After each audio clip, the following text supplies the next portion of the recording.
तो वह पाक जल संधि है। भाई कौन सी जल संधि है प्यारे बच्चों? पाक जल संधि। वहीं हम नीचे की ओर बात करें तो मन्नार की खाड़ी, नीचे जो है उसे हमने मन्नार की खाड़ी कहा है। तो पाक जल संधि जो है वो आपके राम सेतु के ऊपर है और मन्नार की खाड़ी राम सेतु के नीचे है। मालदीव लक्षद्वीप समूह के दक्षिण में स्थित है। मालदीव की बात करें तो मालदीव जो है लक्षद्वीप के बिल्कुल नीचे स्थित है। मालदीव जो है आपकी बुक में एक नक्शा है, आपकी बुक में जो एटलस का नक्शा दिया है उसमें आप देखोगे आपकी बुक के एटलस में, तो देखो लक्षद्वीप के बिल्कुल नीचे कुछ छोटे छोटे द्वीप दिखाई दे रहे हैं जिसे मालदीव कहा गया है। क्या कहा गया है? मालदीव कहा गया है।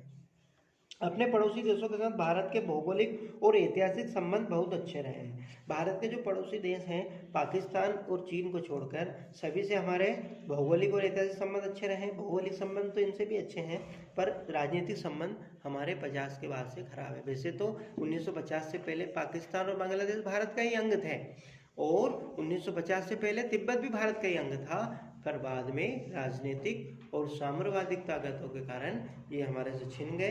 भारत और पाकिस्तान का विभाजन हुआ और ये हमारे पड़ोसी मुल्क बने।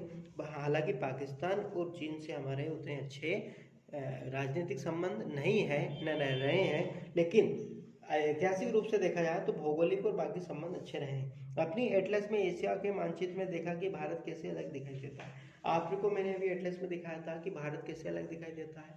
भारत को है एशिया महाद्वीप में है, किंतु फिर भी भारत को एक उपमहाद्वीप कहा है, क्योंकि भारत और एशिया महाद्वीप के बीच में एक हिमालय बलित पर्वत है जो भारत और एशिया महाद्वीप के बीच में बाउंड्री का काम करता है। भाई हम बात करें भारत के उत्तर पूर्व में हिमालय पर्वत है। अगर भारत के पूर्वी तट की बात करें तो भी हिमालय पर्वत का विस्तार ही है जो पूर्वी तट की ओर फैला है।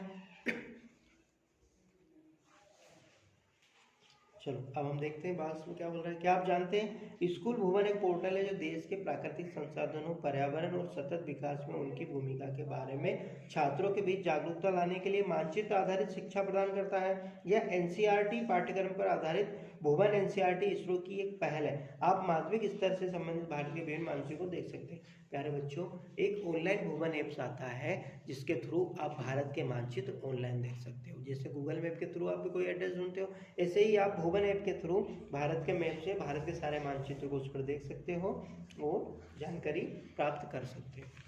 चलो इस प्रकार ये हमारा लेसन 1 समाप्त होता है। अब बात करते हैं क्वेश्चन आंसर की। तो अभ्यास में देखो पहला प्रश्न है, निम्नलिखित 4 उत्तरों से उपयुक्त चुनिए। पहला है कर्क रेखा किस राज्य से नहीं गुजरती?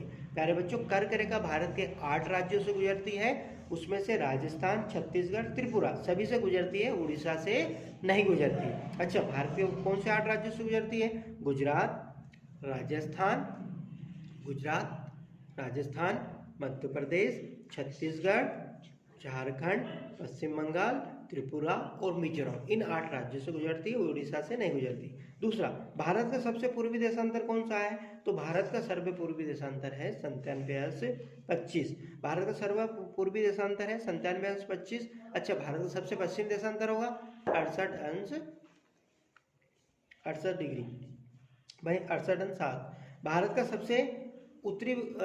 सबसे उत्तरी अगर हम बात करें उत्तरी अक्षांश की तो वो होगा आपका 97/25 और भारत का दक्षिण में सबसे उत्तरी तो 8/4। तीसरा, उत्तराखंड, उत्तर प्रदेश, बिहार, पश्चिम बंगाल और सिक्किम की सीमाएं किस देश को छूती है? अरे बच्चों, उत्तराखंड, उत्तर प्रदेश, बिहार, पश्चिम बंगाल, सिक्किम की सीमाएं नेपाल को छूती है। किसको छूती है? नेपाल को छूती है। ग्रीष्म अवकाश में आप चौथा क्वेश्चन है, ग्रीष्म अवकाश में आप यदि कवरत्ती जाना चाहते हैं तो किस केंद्र शासित क्षेत्र में जाएंगे? अरे बच्चों, कवरत्ती जो है वो लक्षद्वीप की राजधानी है। एक हमारा जो केंद्र शासित प्रदेश है लक्षद्वीप, उसकी राजधानी है कवरत्ती। 5वां, मेरे मित्र एक ऐसे देश के निवासी हैं जिस देश की सीमा भारत के साथ नहीं लगती। आप बताइए वह देश कौन सा हो सकता है? प्यारे बच्चों, भूटान हमारा पड़ोसी देश है, बांग्लादेश हमारा पड़ोसी देश है, नेपाल भी हमारा पड़ोसी है, लेकिन तजाकिस्तान जो है मध्य एशियाई देश है, उसकी सीमा भारत से नहीं लगती है, तो इसका आंसर आएगा तजाकिस्तान। क्वेश्चन 2 पे आओ, निम्न प्रश्नों के उत्तर संक्षेप में दीजिए। पहला, अरब सागर तथा बंगाल की खाड़ी में स्थित द्वीप समूह के नाम बताइए। दक्षिण में कौन कौन से द्वीपीय देश हमारे पड़ोसी हैं? अगर हम बात करें अरब सागर में और बंगाल की खाड़ी में स्थित द्वीप समूह, तो अरब सागर में जो द्वीप है वो लक्षद्वीप है और बंगाल की खाड़ी में जो द्वीप है वो आपका अंडमान निकोबार द्वीप समूह है। अंडमान निकोबार द्वीप समूह की बात करें, हमारा जो अंडमान निकोबार द्वीप समूह है उस पर लगभग 204 द्वीप है, 204 द्वीपों का समूह है। और लक्षद्वीप लगभग 47 द्वीपों का समूह। ओवरऑल अगर बात करें तो भारत में लगभग 1000 द्वीप है, लगभग 1000 द्वीप है। भारत के अगर अंडमान निकोबार द्वीप समूह से लगने वाले देश की बात करें तो अंडमान निकोबार की तरफ आपका मलेशिया है, सिंगापुर है, इस प्रकार के देश हैं। अगर हम बात करें लक्षद्वीप से तो लक्षद्वीप से मालदीव लगता है। दूसरा, उन देशों के नाम बताइए जो क्षेत्रफल में भारत से बड़े हैं। अभी हमने पीछे देखा था कि भारत से क्षेत्रफल में बड़े देश, तो भारत से क्षेत्रफल में बड़े सबसे बड़ा रूस है, रूस के बाद कनाडा है, फिर यूएसए है, फिर उसके बाद चीन है, ब्राज़ील है, ऑस्ट्रेलिया है और फिर भारत है। तो ये 6 पड़ोसी देश बड़े देश हैं। क्वेश्चन 3, हमारे उत्तर पश्चिम, उत्तरी तथा उत्तरी पूर्वी पड़ोसी देशों के नाम बताइए। अगर हम बात करें उत्तर पश्चिम की तो भारत के उत्तर पश्चिम में एक देश जो है वो पाकिस्तान है और अफगानिस्तान है। भारत उत्तर की बात करें तो भारत के उत्तर में या उत्तर पूर्व में चीन है और नेपाल है, भूटान है, पड़ो है ना। उत्तर पूर्वी देश जो है हमारे नेपाल और भूटान है।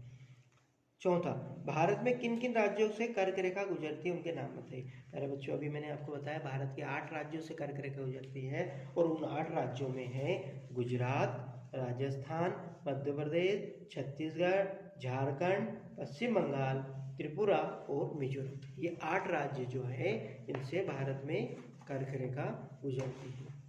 तीसरा, सूर्योदय अरुणाचल प्रदेश के पूर्वी भाग में गुजरात के पश्चिम भाग की अपेक्षा 2 घंटे पहले क्यों होता है।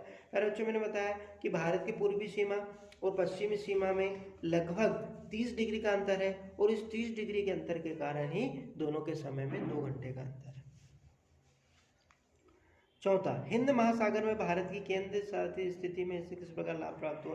तो हिंद महासागर में भारत की केंद्रीय स्थिति होने के कारण वहाँ पे गुजरने वाले जो अंतर्राष्ट्रीय व्यापार होता है उस पर भारत को राजस्व प्राप्त होता है और भारत की उस पर एक रणनीतिक और निर्णायक भूमिका रहती है।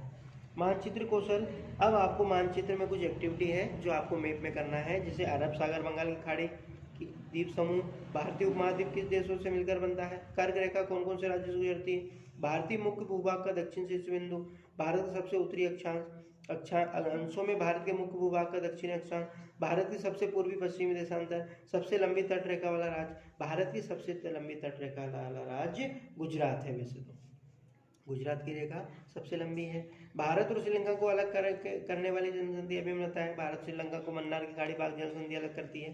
भारत के केंद्र शासित क्षेत्र में बता चुका हूँ 8 जो है आपके भारत के 8 केंद्र शासित प्रदेश में आपको मैं बता चुका हूँ। ये आपको मानचित्र में फिल करना है प्यारे बच्चों। परियोजना कार्य जो है अपने राज्य का विस्तार अक्षांश देशांतर में ज्ञात कीजिए। रेशम मार्ग के बारे में सूचना एकत्रित कीजिए। यह भी ज्ञात कीजिए कि किन विकास योजनाओं के उच्च क्षेत्रों में आवेदन विकसित किए गए। तो ये आप कर सकते हैं गूगल की मदद से, एटलस की मदद से।